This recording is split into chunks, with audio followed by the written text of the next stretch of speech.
حال کے اندر ہمارے چھٹے امام امام جعفر صادق علیہ السلام کی شہادت ہوئی۔ دو روایتیں 15 شوال اور 25 شوال۔ 15 شوال کے حوالے سے پروگرام ہو چکے، اتفاقاً آج جمعہ بھی ہے اور 25 شوال کا بھی دن ہے۔ اگر آپ اجازت دیں تو تھوڑا سا تذکرہ چھٹے امام کا کر دوں تاکہ مرحومین کی بخشش کا اور ہماری معرفت کا ذریعہ بن سکے۔ ایک مرتبہ صلوات پڑھ دیں، اللہم صلی علی محمد وعلی محمد۔ ہمارے چھٹے امام نے 63 سالہ زندگی ظاہری طور پر اس دنیا کے اندر گزاری ہے۔ 83 ہجری امام کی ولادت ہے اور شوال کا مہینہ 148 ہجری ہمارے چھٹے امام کی شہادت ہے۔ یعنی جس طرح ہمارے نبی پاک کا لقب صادق اور امین ہے، اسی طرح چھٹے امام کا لقب بھی صادق ہے۔ 17 ربیع الاول کو نبی پاک کی ولادت ہوئی، اسی طرح 17 ربیع الاول کو مولا صادق کی بھی ولادت ہوئی۔ ایک ہی دن ولادت کا ہونا اور لقب بھی ایک جیسا ہونا، یہ اس بات کی دلیل ہے جتنا زمانہ گزر جائے جو کمال اللہ نے پہلے محمد کو دیا تھا وہی کمال اللہ نے درمیانی محمد کو دیا ہے، اور وہی کمال اللہ نے آخری محمد کو عطا کیا ہے، کیونکہ یہ نسل رسول ہیں، وارث رسول ہیں، علم رسول کے مالک ہیں۔ بہت زیادہ خدمات ہیں امام صادق علیہ السلام کی۔ ایک دو جملے تبرکاً، کیونکہ سال ثواب کے حوالے سے مجلس ہے۔ اللہ رب العزت نیتوں کو جانتا ہے۔ اس مسجد امام بارگاہ کو بنانے والے، آباد کرنے والے، نمازیں پڑھانے والے، پڑھنے والے، عزاداری کرنے والے سب کی اور بالاخص موجود رب نواز کی اللہ درجات کو بلند فرمائے۔ اللہ آپ سب کے مرحومین کی بخشش فرمائے۔ کوشش کیا کریں کہ ان پاکیزہ سلسلوں کو قائم رکھا کریں۔ ایک شخص قبر سے فوت ہونے کے بعد عالم خواب میں اپنے ایک مرحوم سے ملاقات ہوئی خواب کے اندر، تو اس نے سوال کیا کہ یہ بتاؤ قبر میں تمہیں کیا چیز فائدہ دیتی ہے؟ اس نے کہا قرآن کا تو بڑا ثواب ہے، مجلس کا تو بہت ثواب ہے، یہ جو گھر میں کھانا بچ جاتا ہے نا، چاول کے دانے، روٹی کے ٹکڑے، اگر یہی تم پرندوں کو ڈال کر یہ نیت کر لو کہ اس کا ثواب ہمارے مرحومین کو پہنچے، اللہ پرندوں کے کھانے کا اثر بھی ہمیں قبر میں ثواب عطا کرتا ہے۔ تو کسی مومن کو کھلائیں گے، قرآن پڑھیں گے، ذکر آل محمد ہوگا، اس کا تو بہت زیادہ اجر اور ثواب ہے۔ ہم نے جن ہستیوں کو مانا ہے وہ نہ صرف ہماری دنیا کے رابر ہیں، ہمارے دین کے رابر ہیں اور ہماری آخرت کے بھی رابر ہیں۔ مولا صادق کا چاہنے والا، جبل عامل کا رہنے والا، ہر سال امام کی زیارت کرتا۔ اس دور میں کیونکہ ہوٹل تو تھے نہیں، حج کے بعد مدینے آتا، روضہ رسول صلی اللہ علیہ وآلہ وسلم کی زیارت کرتا، مولا صادق کا مہمان ہوتا۔ دل میں خیال آیا کہ امام کو میری وجہ سے زحمت نہ ہو، اتنے دن مہمان رہتا ہوں، کیوں نہ مالدار آدمی ہوں، امام کو 10,000 دینار دے کر جاتا ہوں، مولا اگلے سال میرے لیے مکان خرید کر رکھیے گا تاکہ مدینے آ کر میں آپ کا مہمان نہ بنوں، اپنے گھر میں رہ کر روزانہ آپ کی زیارت کر سکوں۔ امام نے پیسے لے لیے، یہ شخص اپنے وطن واپس چلا گیا۔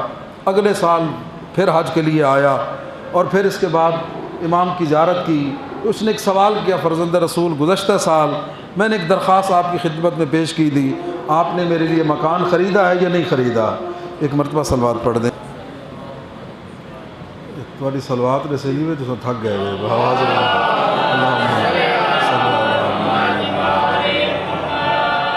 واقعہ ذہن میں ہے نا، چھٹے امام کا ایک چاہنے والا 10,000 دینار امام کی خدمت میں پیش کر کے، مولا مدینے میں میرے لیے آپ نے مکان خرید رکھنا ہے، میں ہر سال آپ کی زیارت کے لیے آتا ہوں، مالدار ہوں، مجھے مالی مسئلہ نہیں ہے، میں چاہتا ہوں میری وجہ سے آپ کو زحمت نہ ہو۔ امام نے رقم لے لی۔ اگلے سال جب وہ آتا ہے ملاقات کے بعد امام سے سوال کرتا ہے، مولا میں نے گزارش کی تھی، مولا نے فرمایا ہاں بالکل تیرے لیے مکان ہم نے خرید کر لیا ہے۔ بیٹھا رہا، بات چیتیں ہوتی رہیں، واپس اٹھتے ہوئے کہنے لگا مولا آئیں ذرا زحمت فرمائیں، کسی غلام سے کہیں مجھے وہ دکھا دے۔ امام مسکرا کر فرماتے ہیں مکان میں نے تیرے لیے مدینے میں نہیں جنت میں خریدا ہے۔ غور فرمائیں مومنین، ہم جن ہستیوں کے ماننے والے ہیں وہ ہمارے دنیا اور آخرت کے مشکل کشا ہیں۔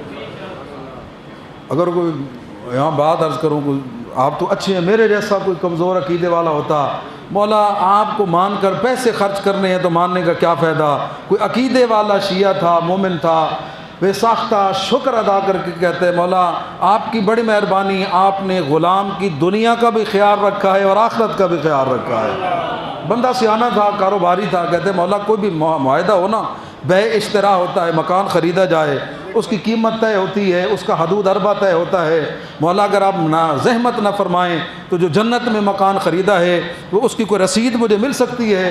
مولا نے غلام سے کہا کاغذ قلم لے کر آؤ. غلام آ گیا، توڑی چپ دی قسم ہے. امام نے تحریر کرنا شروع کر دیا، میں جعفر صادق مکان کی قیمت وصول کر چکا ہوں. اس کے مکان کی حدود یہ ہے کہ ایک کونا میرے نانا مصطفیٰ کے محل کے ساتھ، اس کے مکان کا دوسرا کونا میرے دادا علی مرتضیٰ کے ساتھ، اور چاروں نکریں اس کی ہمارے گھرانے کے ساتھ متصل ہونی چاہیے.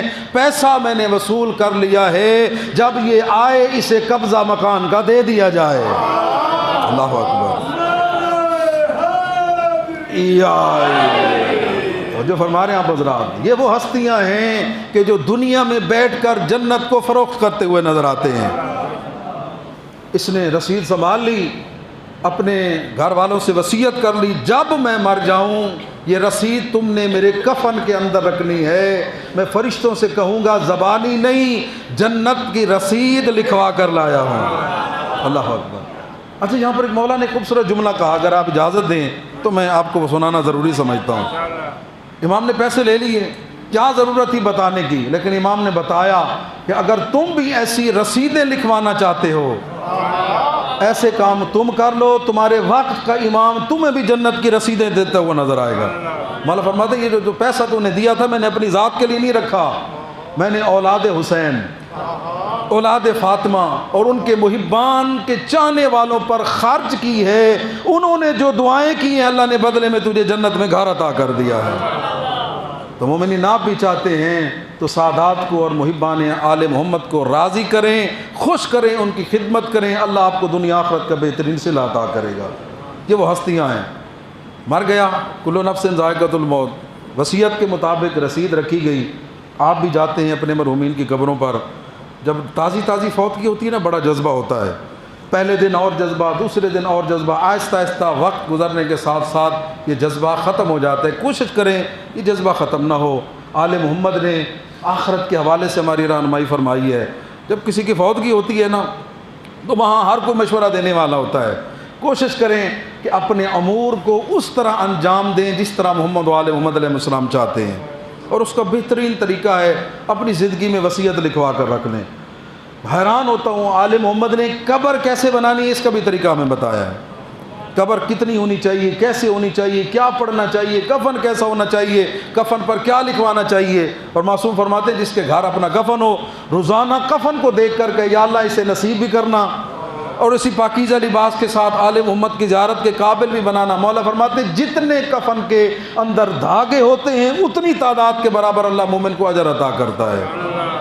مجھے یہ بتائیں 18-20 گز کے اندر کتنے دھاگے ہوتے ہیں؟ کوئی گن سکتا ہے؟ کتنا بڑا اجر اور ثواب ہے. اور مولا فرماتے ہیں بہتر ہے کہ اپنی زندگی میں اپنا عقیدہ کفن پر لکھو، 40 مومنین سے دستخط کروا لو، پھر منکر نکیر کہتے ہیں اس سے کیا سوال کریں، یہ اپنا عقیدہ تو تصدیق کروا کر لایا ہے. تو مومنین یہ زندگی میں اپنے اندر رکھیں. اور اسی طرح قبر پر بھی جائیں، بتا چکا ہوں سورہ انا انزلنا ہاتھ رکھ کر پڑھیں، فاتحہ کا اہتمام کریں، یہ سارے ثواب کا اہتمام کریں تاکہ اللہ آپ کے مرحومین کو اجر عظیم عطا فرمائے. ایک مرتبہ صلوات پڑھ دیں، اللہم صلی علی محمد وعلی. کیونکہ مولا صادق کا موضوع ہے، ایک دو جملے تبرک. مولا صادق علیہ السلام، ہاں یہ جملہ ذہن سے نکل گیا. دوسرے دن جب وارث گئے قبر پر تو بڑے حیران ہوئے کہ جو تحریر امام کی انہوں نے قبر کے اندر رکھی تھی وہی تحریر کا ٹکڑا قبر کے اوپر پڑا ہوا ہے. بیٹا حیران ہوا، تحریر کو دیکھا، مولا صادق نے جو لکھ کر دی تھی کاغذ کو الٹا تو پشت پر باپ کی تحریر تھی، یہ جملہ لکھا ہوا تھا صادق امام نے جو کہا تھا وہ سچ ہو گیا ہے، مجھے جنت میں مکان مل چکا ہے. مومنین کرام، میں ایک جملہ عرض کروں، کل بھی رب نواز کی کول خانی کی مجلس پر میں نے بڑا خوبصورت جملے وہی عطا کرتے ہیں، کل نفس ذائقۃ الموت. جو بھی دنیا میں آیا ہے نا اس نے مرنا ہے، اس نے موت کا ذائقہ چکھنا ہے. جب احمد مرسل نہ رہے تو پھر کون رہے گا. دنیا میں ہمیشہ رہنے کے لیے کوئی نہیں آیا.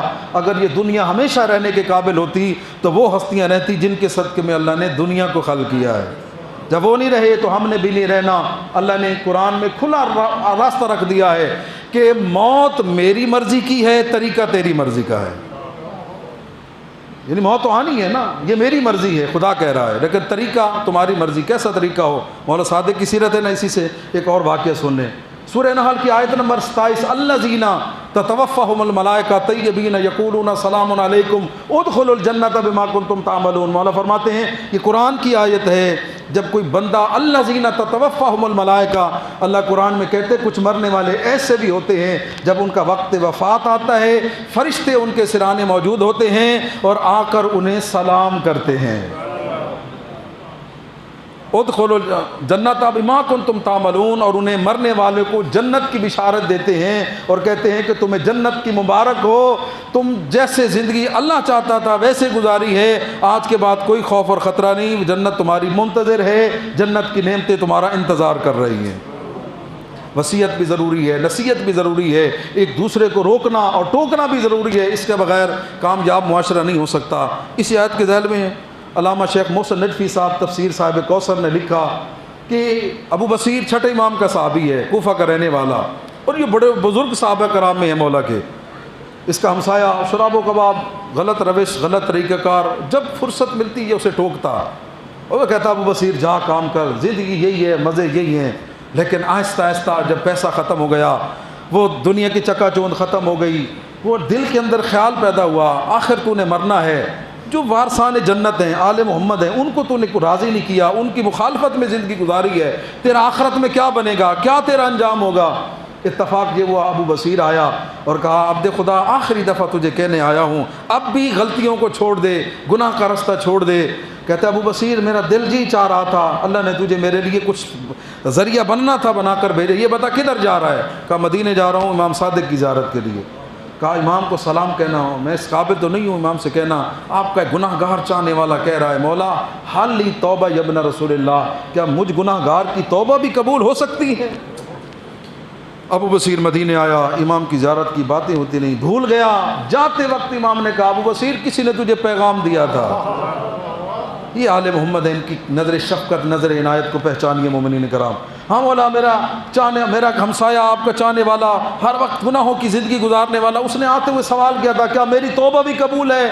مولا فرماتے اسے جا کر کہنا ہم آئے ہی تمہیں بخشوانے کے لیے ہیں، آؤ ہمارے در پر، ہماری نظر عنایت کا دروازہ کھلا ہوا ہے، آ جاؤ، دیر نہ کرو، دیر کرو گے اپنا نقصان کرو گے.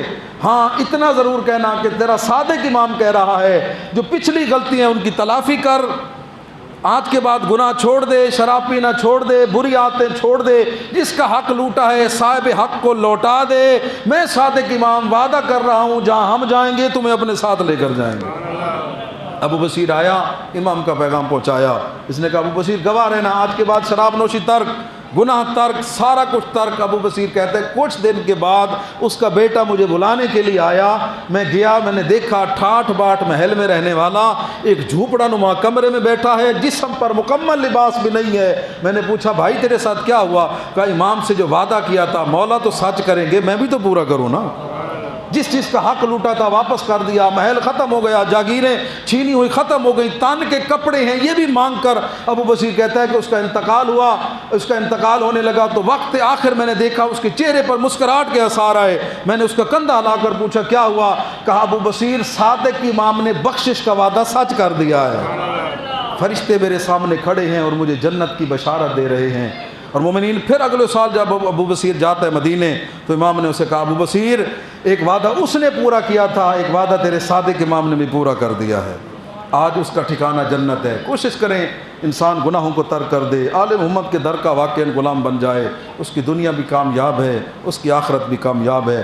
4000 سے زیادہ شاگرد، ہر وقت دین کی خدمت کرنا. چھٹے امام کی سیرت میں ایک اور چیز نمایاں نظر آتی ہے، وہ یہ ہے کہ عزاداری کی امام نے بہت زیادہ تاکید کی ہے. اور مولا کا فرمان ہے میں چاہتا ہوں قدم قدم پر عزاداری ہو، میرے داد مظلوم کربلا کا ذکر ہو، اور کیوں نہ ہو یہ ذکر خواہش ہے، حسرت ہے. مولا مظلوم کربلا کے مصائب کو جب انسان یاد کرتا ہے اس کے رونگٹے کھڑے ہو جاتے ہیں.